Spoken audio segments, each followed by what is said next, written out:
Hey Jason, Steve Sieracki here, just going over a couple of your pictures from the practice we did the other day.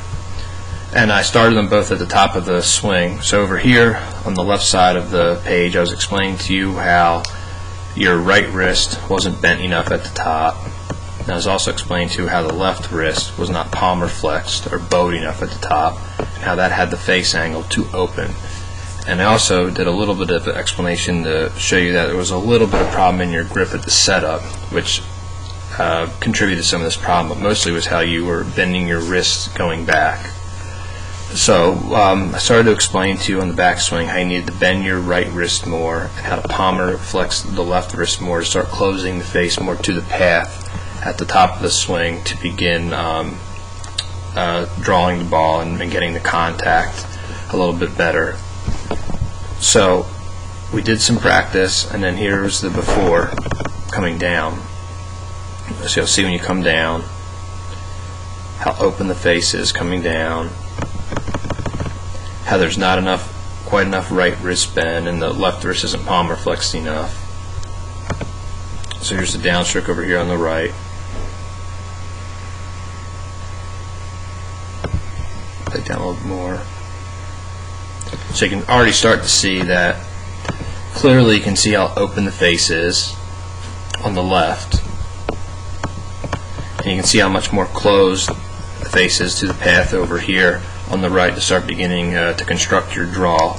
And then you can also start seeing how the arm, the left arm and the hands are much more out coming down. The hands are out, the arm is too far out coming down. And this is you swinging across the ball or over the top. And you can also see how the shaft's too steep, how the shaft's coming down just above your right shoulder. And then how over here on the right side of the screen you can see how the arm's in more, the left arm's inside the stance more, the hands are in more, and also how the shaft is a lot lower. So as I keep playing this down over here on the left, you're going to see that the shaft's way too steep coming across the ball, the face is too open, and by the time the shaft gets parallel to the ground, you're going to see how outside the hands the club head is, and how open the face is to the path.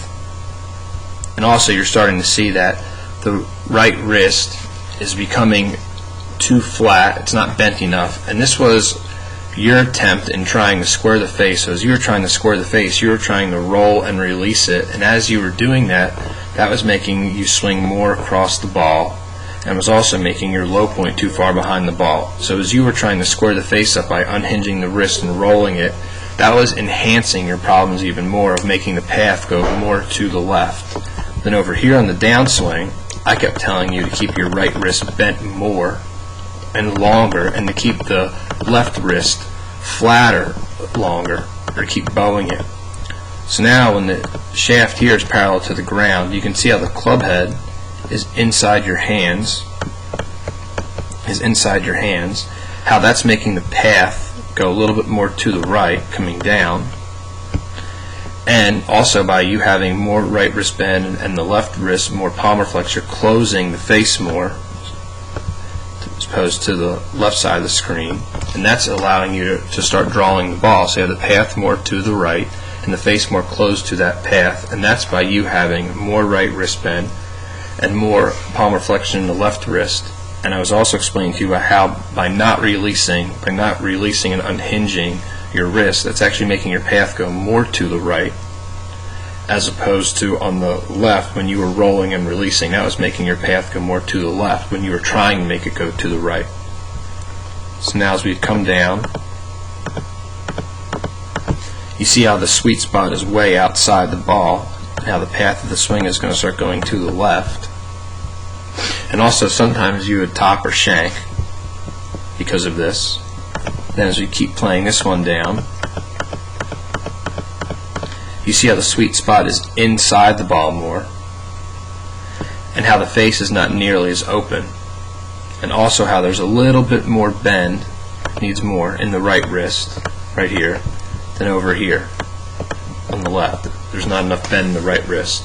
So this was our practice. We closed the face to the path at the top, and then I kept trying to teach you how to close the face to the path more coming down by keeping the right wrist bent longer. So if you have any questions, Jason, feel free to contact me at steve@genxgolf.com, and we'll look forward to practicing again with you soon. Thanks.